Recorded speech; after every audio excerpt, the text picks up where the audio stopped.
The season starts here.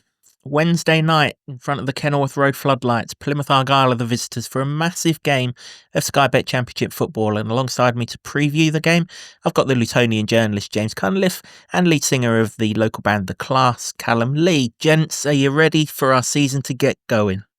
Gotta be, aren't we? Yeah, under the lights. Feels good. Does indeed, yeah. We're going to preview what will hopefully be a magical night at Kenilworth Road right after this intro. I believe our supporters are the best supporters in the country. I love this town. I love this town. I love this town. You know what I love about this town is actually you. Everyone in it has got this massive soul. We're Luton people, and that's what we care about.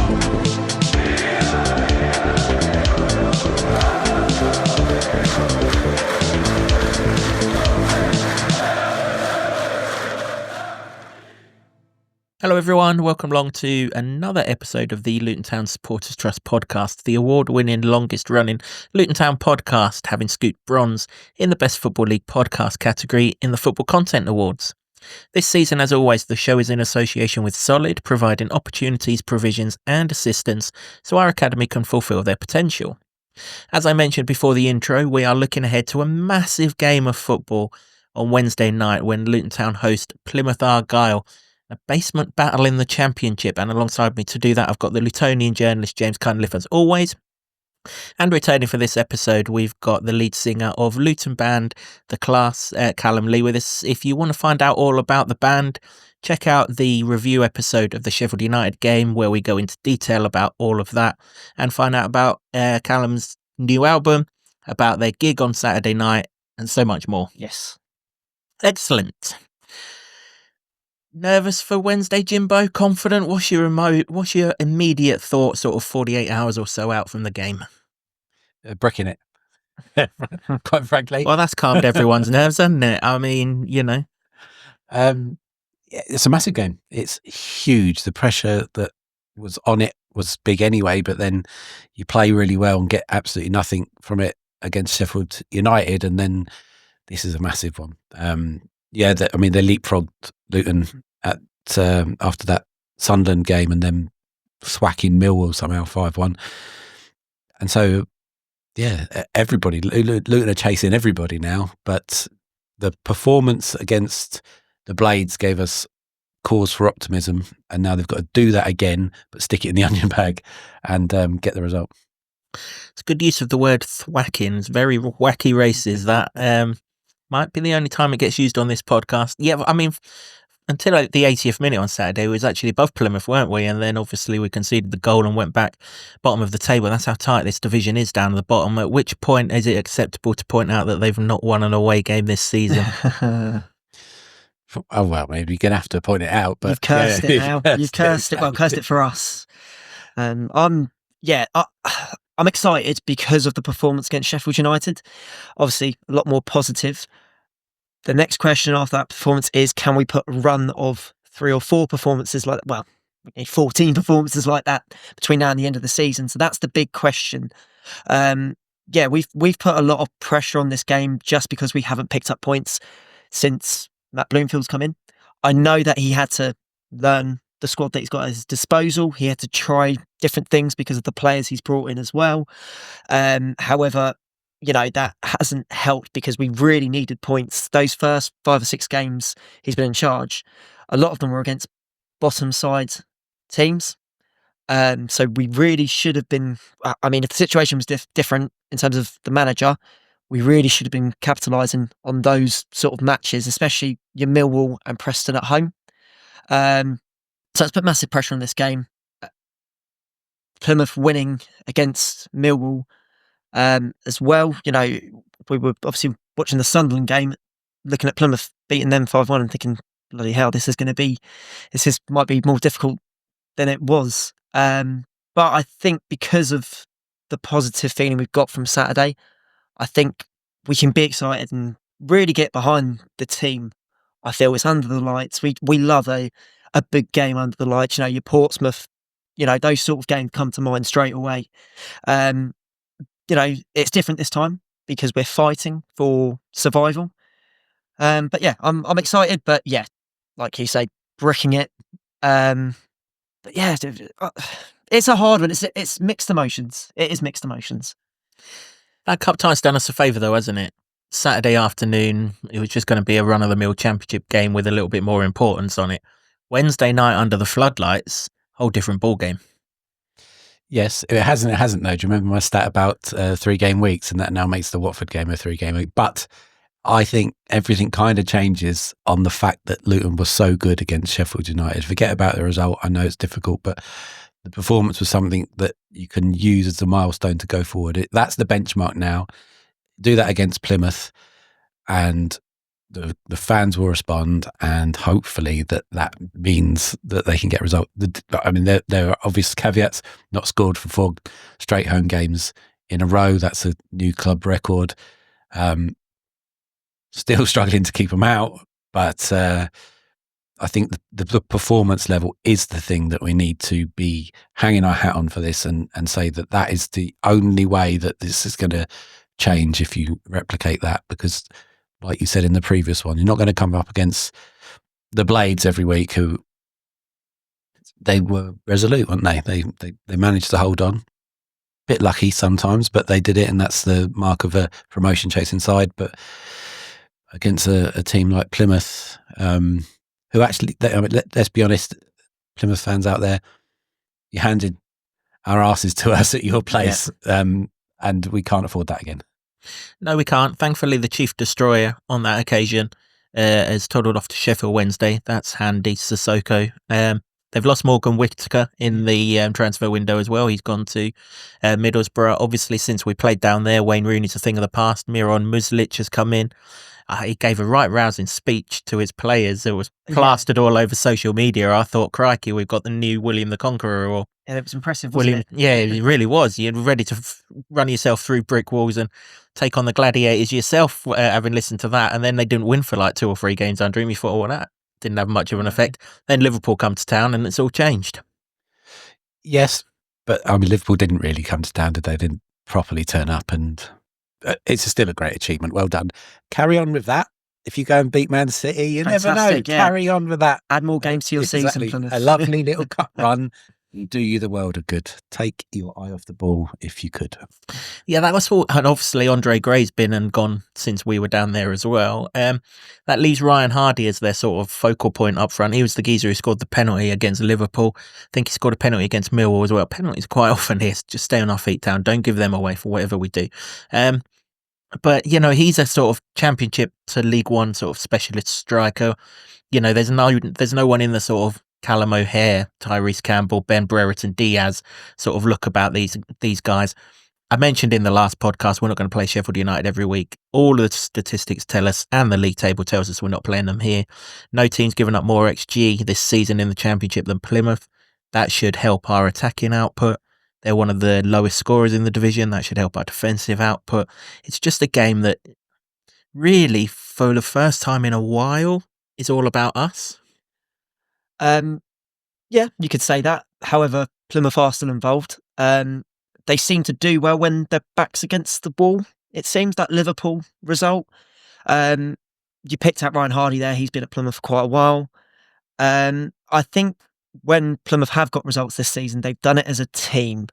So we might be up for it might not be a case of looking at individual battles here or individuals that are going to threaten against us. It might just be more if they're resolute and solid, which I haven't watched much of Plymouth this season other than the Liverpool game and the game against us. But from looking at that Liverpool game, they were just so sound defensively. Those 2 centre-halves were winning everything. So it's interesting how we go about this game. When we're talking from a Luton point of view, how do we go at Plymouth? Because we should. We're at home.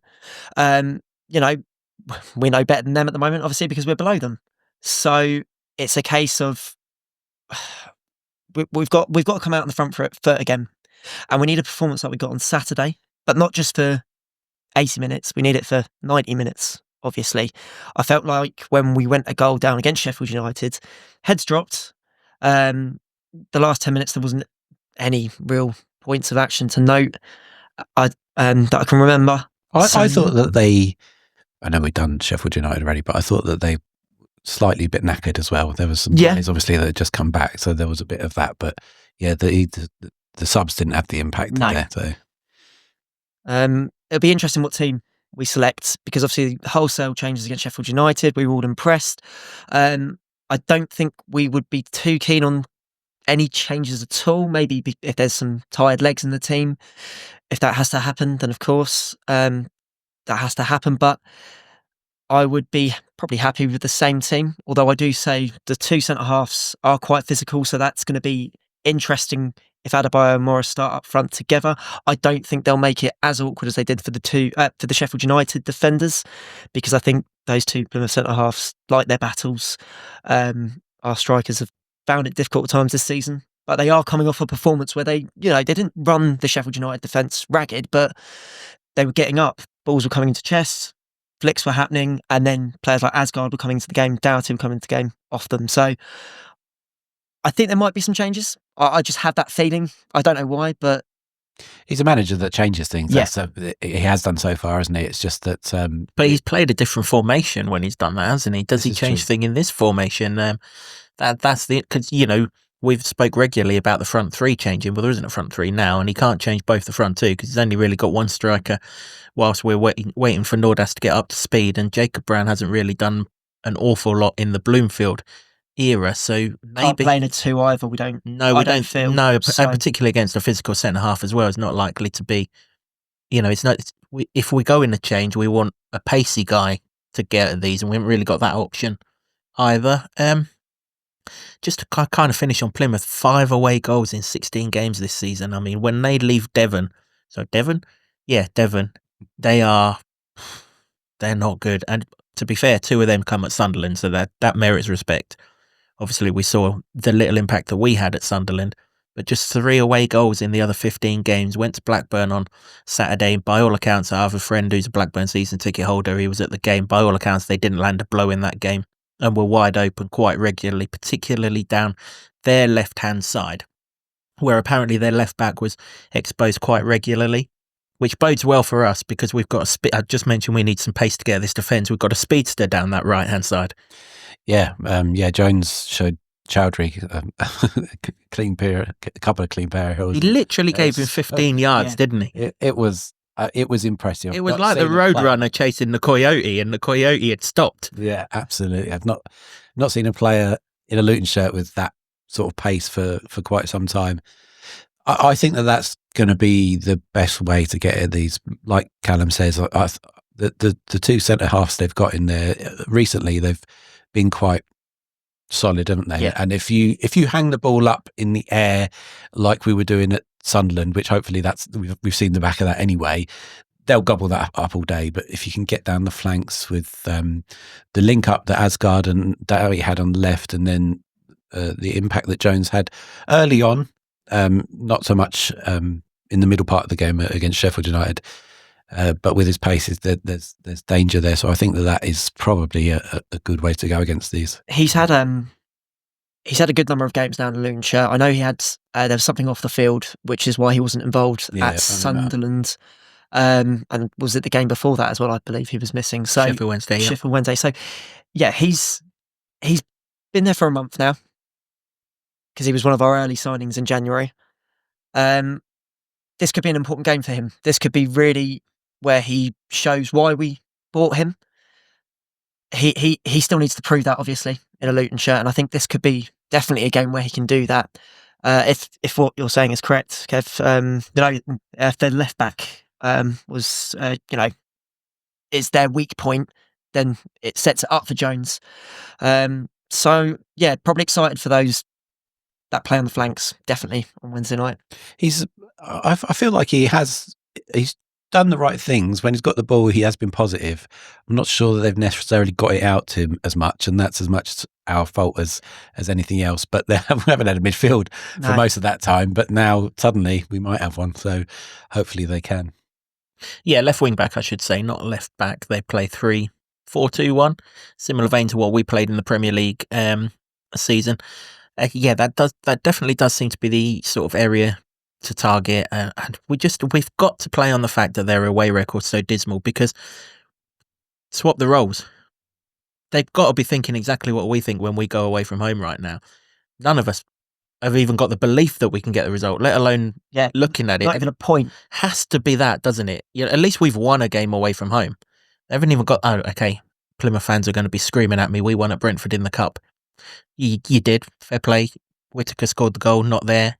Not really sure how much significance that can have. In terms of the league, they haven't won a game this season away from home. Their away form last season wasn't particularly great either. That's why they were nearly in so much trouble last season. They're just not a good travelling side. If you kind of get the impression that, much like on Saturday, the first 10 or 20 minutes is massive here. If we can get on top of them in this first 10 or 20 minutes, and particularly if we can go ahead, we know what the lights are like at Kenilworth Road. The crowd will be inspired. Everyone will be up for it. You can see their heads going down in much the same way that when Sunderland scored after 12 minutes last Wednesday, we could all have gone home. Can I just throw in a stat there? The reason why we probably do need to score in the first half is because we haven't scored a goal in the second half this calendar year yet. So that's a stat. Whoa, so top stat in there. So we do need to, we played better when we were on the front foot. That press was back. We talked about it on Saturday. So we need to see that again. So yeah, definitely we need to set precedent, set a tone early on, and really go at them because their record speaks for itself away from home. It's woeful. Those cup games we talk about, they're just different. When you're the underdog in those sort of cup games, I mean, we've had our stories in the FA Cup. It's a different game. It's a different. Shackles are. It's a different cat of fish. If they'd got smashed by Liverpool, no one's going to care. Really, they'd probably be happy that they're out the cup because they can concentrate on the league.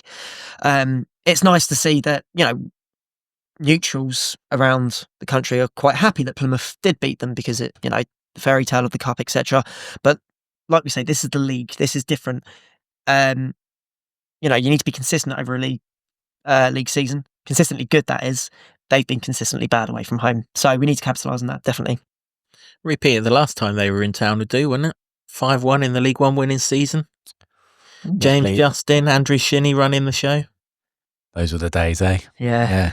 Jack Stacey, Andrew Shinnie, James Collins goal. I think we scored a goal in that game that was absolutely beautiful, didn't we? Like a 10 or 15 pass move. I think it was Justin that rounded it off. That'd be nice. Yeah, it would. I'll take a scrappy 1-0 all day long, but I think that you're right, Callum. I think the fast start is what happened against Sheffield United. It's what changed the feeling, changed the atmosphere almost instantly. I mean, a shot on target within 2 minutes was a great start. And Cal Naismith was talking about that in the build-up anyway, talking about fast starts, aggressive. That's what Luton are. That's what we haven't seen. That Sunderland one was so passive. It wasn't what made Luton get from League One to Championship to the Premier League. It wasn't, and Saturday, performance-wise, not result, obviously was. So it's if hopefully they've rediscovered Luton. Really, Bloomfield pointed out after the game on Saturday. He keeps getting asked the same question. What's your message to the fans? He's realistic. He says we need to give them something. Need to give us something to shout about. So we need to get excited, and we did on Saturday. And we didn't, after 10 minutes, get on the team's back. It was kind of because we saw positives. We saw a shot on target, for example. So yeah, we just need to see some excitement, really. And a positive team sheet. That certainly helped on Saturday as well, didn't it? I mean, if we saw an unchanged team sheet, don't think anyone would be complaining too much, has to be said. I mean, this is a big game, isn't it? Because obviously not only do we leapfrog Plymouth if we win it, we leapfrog Derby, we'll go level on points with Hull. I think Hull go to Sunderland on Saturday, so there's no guarantees at all that they're getting anything there. Then, of course, we go to Watford on Sunday, and all of a sudden, by the time we sit here next week, could be looking completely different, the whole picture, if we can get a win here. I mean, obviously, if it goes the other way, then that probably is it. Points-wise, of course, it wouldn't be, but if you can't beat a team that's not won away from home all season, that's not just going to be a dent in the works. That's going to be a serious psychological blow. So Matt, in that interview on Saturday, he said this wasn't a must-win game, wants to play it down, and these 3 points is just the same as any other 3 points. he knows that's not the case. He has to Yeah. say that, though, doesn't he? Of course. It is a must-win game. We can say the cliches, can't we? He can't, we can. It's a 6-pointer on paper, isn't it? It's so important. We've got to be picking up points against those teams around us, because if we don't, we will start to drown. Absolutely. Yeah, we will. Absolutely. Yeah, we will. We've kind of hinted with team changes then. Do you see any?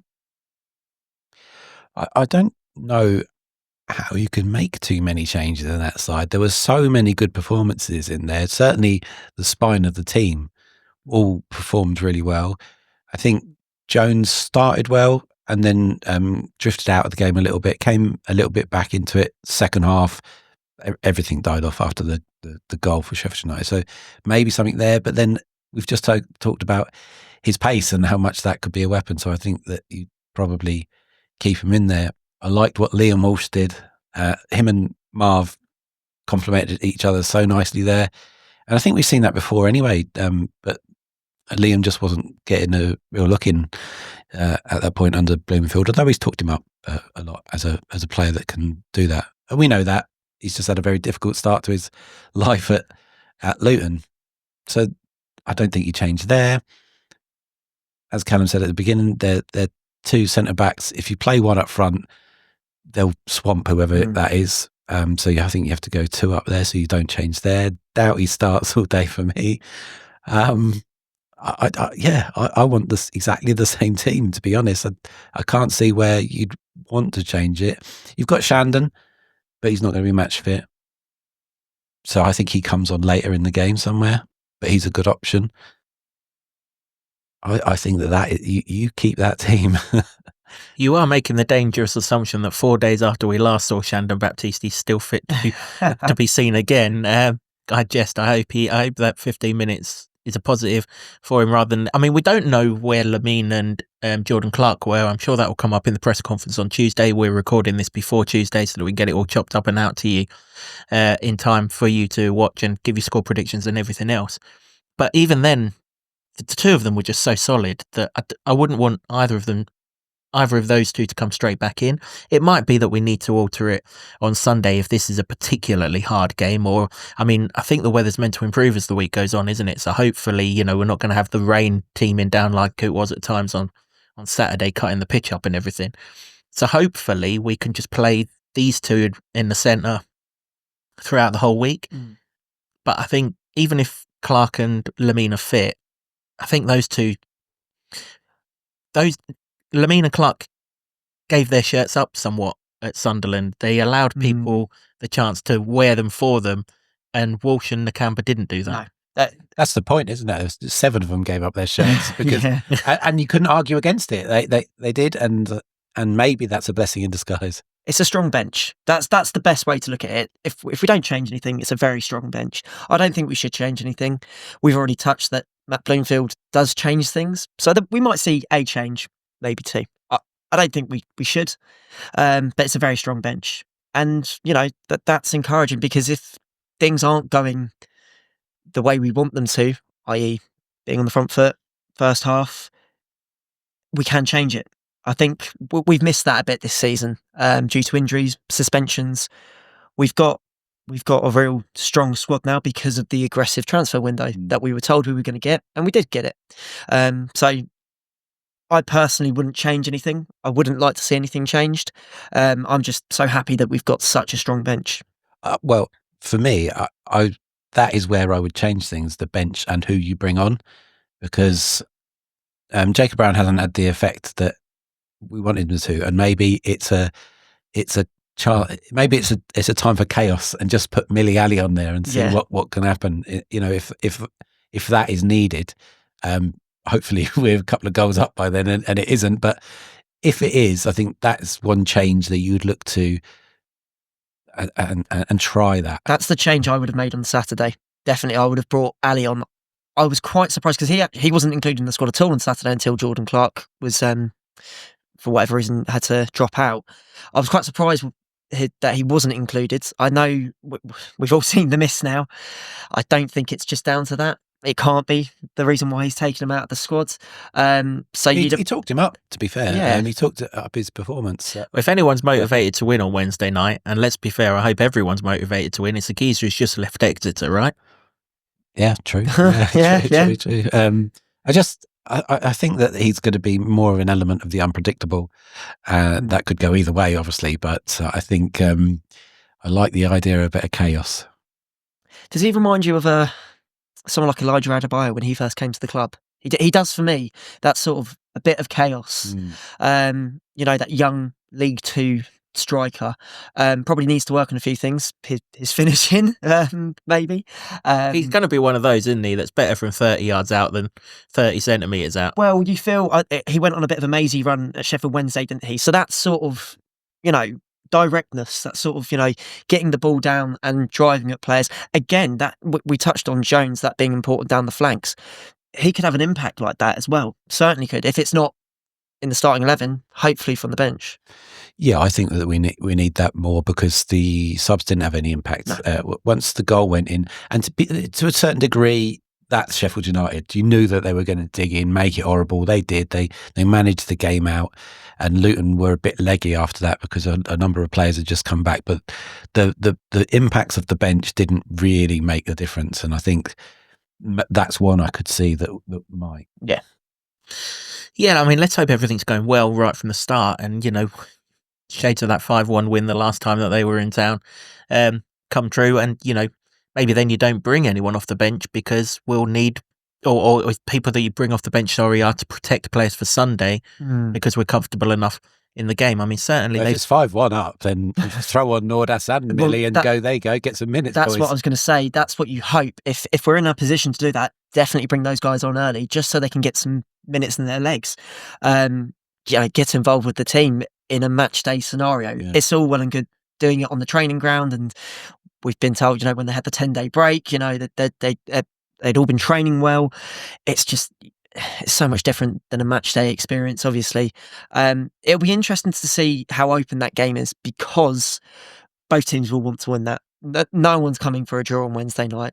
It's so I don't know whether it's going to be open or whether Plymouth, shut up shop and hope for something on the break or, something from a set piece. So it's going to be really interesting, I feel. I think the defensive record says that there's going to be an absolutely mental game. Steve, who we had on the podcast to tell us about Lasse Nordas, he has a real thing about theories in these games that they're always full of goals. He's involved in betting himself as I am. He'll always bet over 2.5 goals in these games because, like you just said, no team. A draw doesn't suit either of us. We're both going to see this as a must-win game. And generally, he has a theory that in any league, whenever two sides in a relegation battle meet, that are deep in that relegation battle, that it'll yield sort of over 2.5 goals. And I would expect goals to be scored here. Hopefully, they're all in one end, i.e. the one that we're firing into. But yeah, you're right. I mean, between us, we've conceded the better part of 120 goals. So,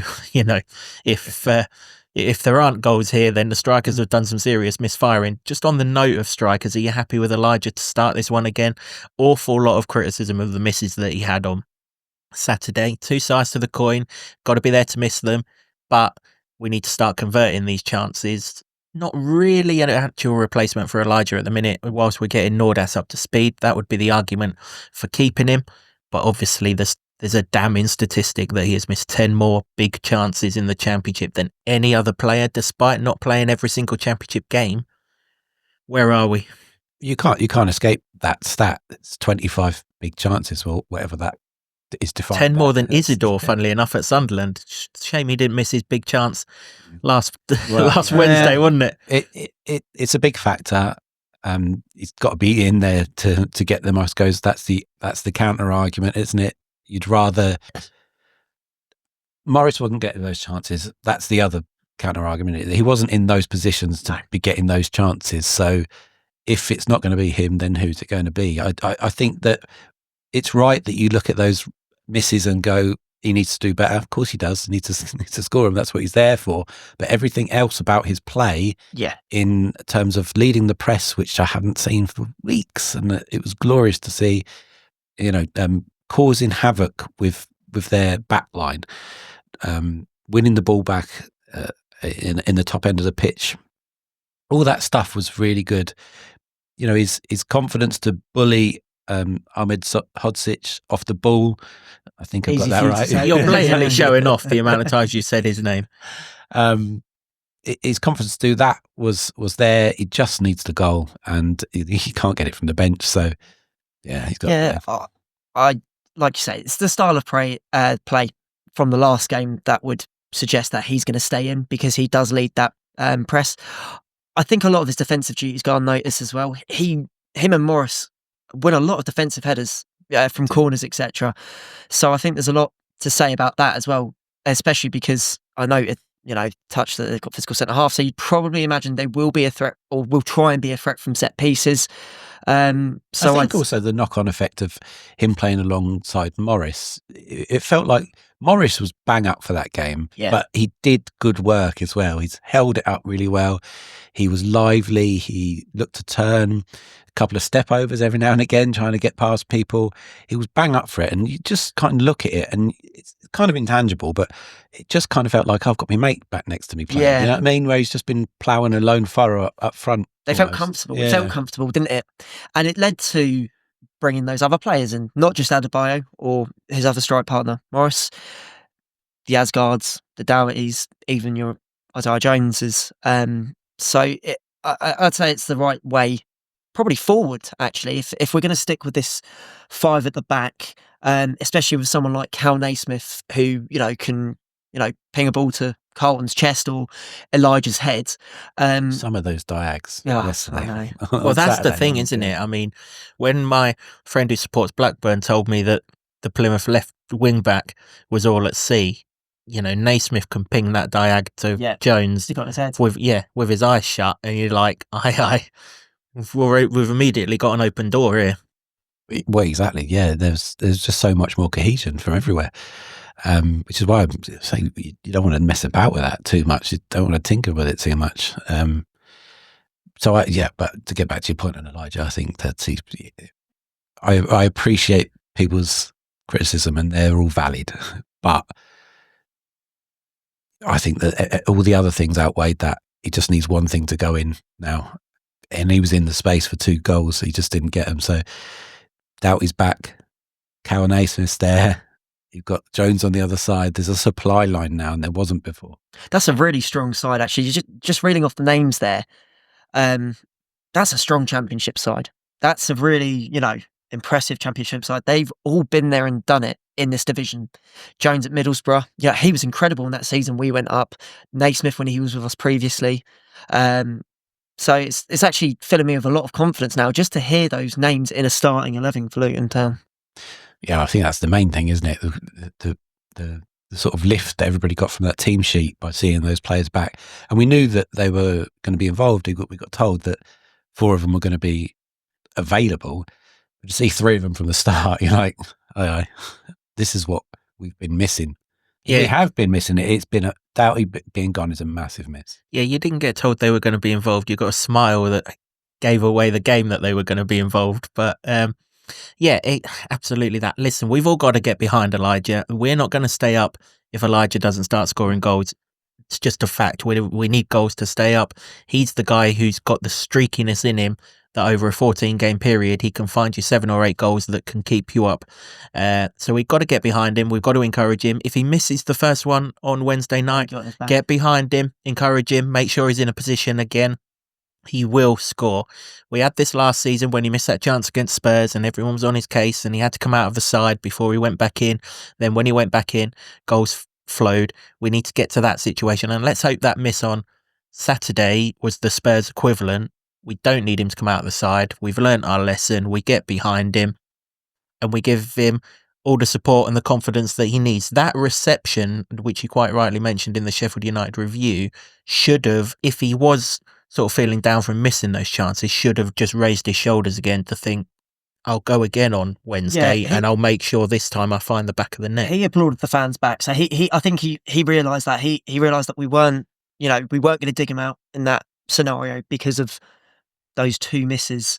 It just needs maybe one to go off his backside and then they start coming. There's been a few times this season where you feel, right, he's going to get going now. Stoke at home. That comes to mind because obviously it was a late goal, etc. But yeah, I mean, it doesn't have to be Elijah either. It can be Carlton. It could be anyone. I think what we've got now as well, I mean, I don't want to get ahead of ourselves because we are talking about a performance from one game. But the style of play was positive, and it's not just a case of if we get it wide and get it in the box or get it along the floor for the strikers that, they'll have chances. There's also now someone who we touched on in the review, Asgard, who you feel can actually make a goal out of nothing. That wonderful strike he had that hit the bar, that sort of came out of nothing. So I think, we can feel positive that the performance that probably Matt Bloomfield wanted to see happened. And we've also got a bit of flair there now as well, which may give us that a bit of quality to get over the line. Plymouth will be looking at this and thinking, from an outside point of view, we've seen the performance. We lived and breathed that performance because we were there. Plymouth, Plymouth fans that weren't there, or obviously their analysis guys will have checked the performance from Luton, but they'll be looking at this as well and thinking that these guys haven't won a game and have many games. So they'll also be they'll probably come with a bit of confidence. 10, yeah. So 10 games. So they'll come. Yeah, they'll be looking at it as well and thinking, we can get something out of here, although they haven't all season away from home. So I think it's. I mean, I hope I'm wrong in that case, and that we absolutely just roll them over.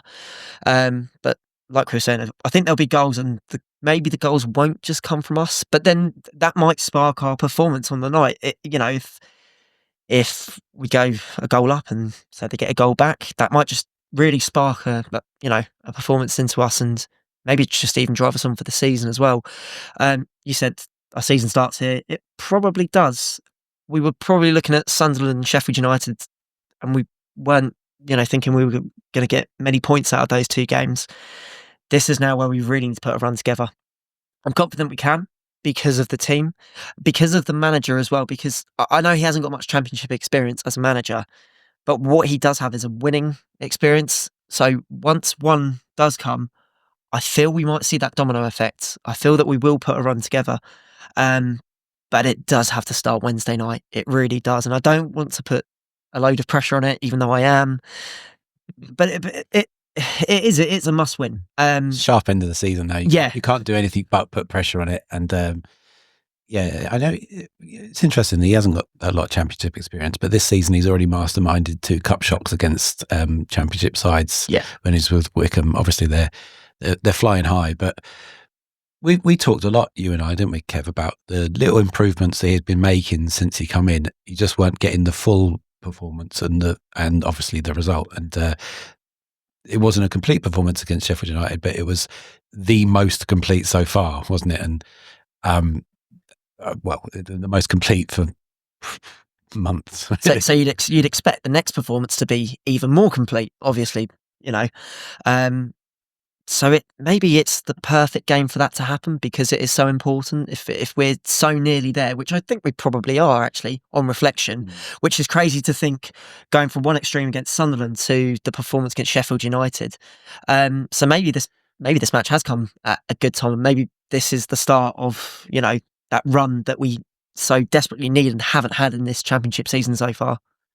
Yeah. Well, maybe just that Sunderland game was just a kick up the arse for them all, going, oh, this is bad. It's really bad. This can get away from us really quickly. And from what we saw at the Sheffield United performance, it could be just a bit of that as well, with the fresh impetus of the players coming back. 7 changes, lots of nice little things that have fallen into place there. And just, I don't know, it could be just what they used to call in the 1980s WWF intestinal fortitude. Just they've found themselves a bit of it.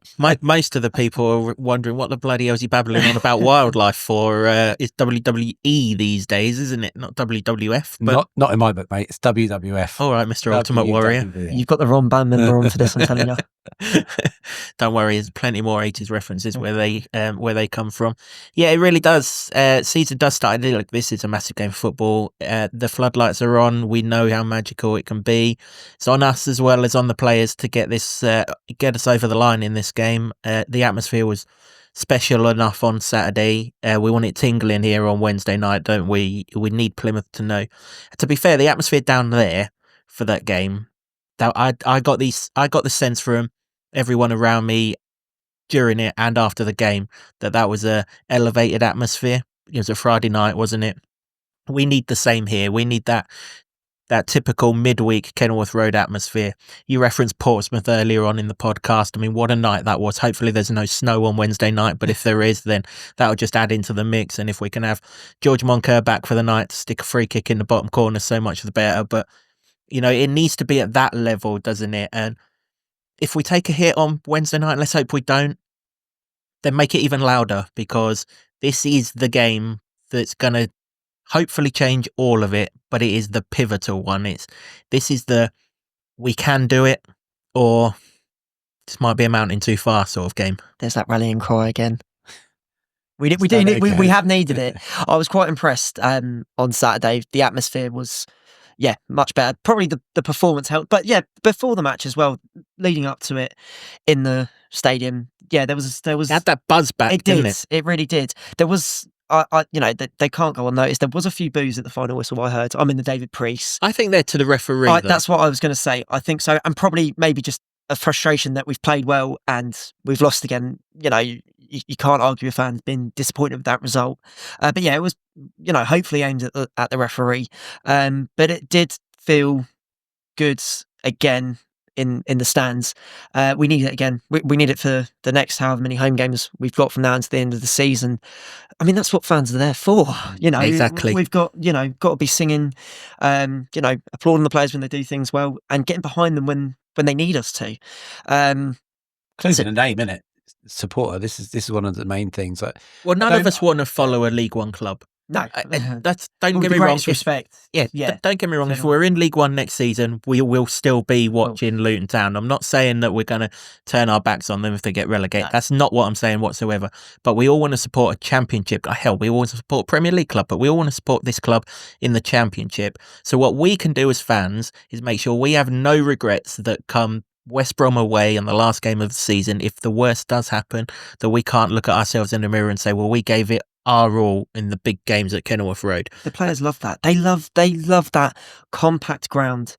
The night games especially, they love that. And that's the thing. You reference the new Plymouth centre halves. I think one's a Ukraine international, but they've not played at a ground like Kenilworth Road before, because Home Park's nothing like Kenilworth Road. It's wide open and expansive. There isn't another ground in the Championship like this other than QPR, where they played there right at the start of the season, so they've not played.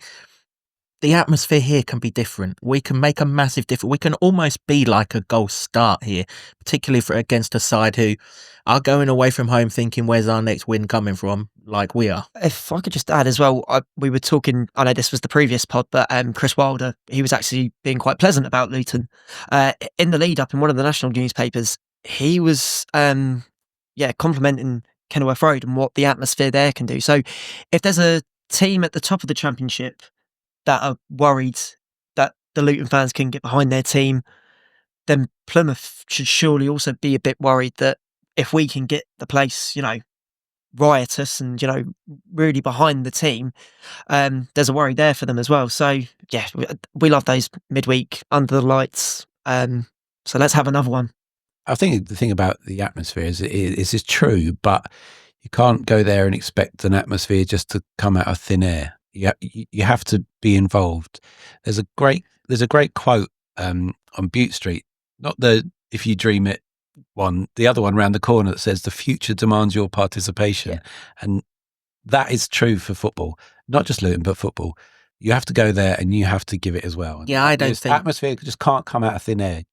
I don't think anyone with a ticket in the home ends on Wednesday night needs me to tell them that they have to be at it on Wednesday. We all know the situation. The league table's staring us in the face. These are the nights that as supporters, in the 35, 40 years that I've been supporting Luton, these are the nights that we come and that we raise it.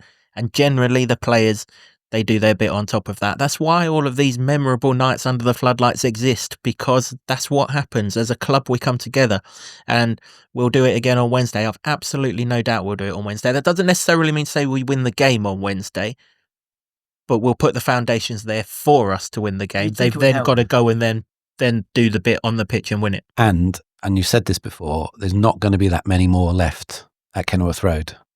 So let's make the most of them. Well, I think this is the last one under the lights this season, isn't it? Unless television get involved again. I think every other game's either Saturday or Easter weekend during the daytime. So this is the last midweek home game left. Sky seem to have gone off us a bit, haven't they? Yeah, I can't think. Yeah, I can't think why. If there is one positive to Luton being crap, it's at least we can kick off at 3 o'clock on a Saturday and 7:45 in midweek. That's for sure. And just on the subject of Sky, this game is not on television. So in the UK. So if you've not got a ticket to this one, you're going to have to find other ways to follow it. Hey, why not get a ticket? That's the best way to follow it. Yes, so if you are in the ground on Wednesday, be loud, be proud, make it as hostile as we possibly can, and I'm sure the boys will rise to the occasion. That's pretty much it for this episode of the podcast, but we are not going to go without score predictions. Does anyone on this panel think that we're not going to win the game? We're about to find out. Callum, you're our guest. We'll let you go first. Luton Town versus Plymouth, how does it finish? In my head, I can see a convincing performance again if we follow on from Saturday, because we need a run of convincing performances before we can even get the results. I think I'll go for 2-0, but maybe I'm hoping we'll be coming away saying it could have been more. But I think a solid 2-0 would be a great foundation, especially against a relegation rival. So, 2-0. Jimbo, it's odd game. So you to go first. How does Luton versus Plymouth end?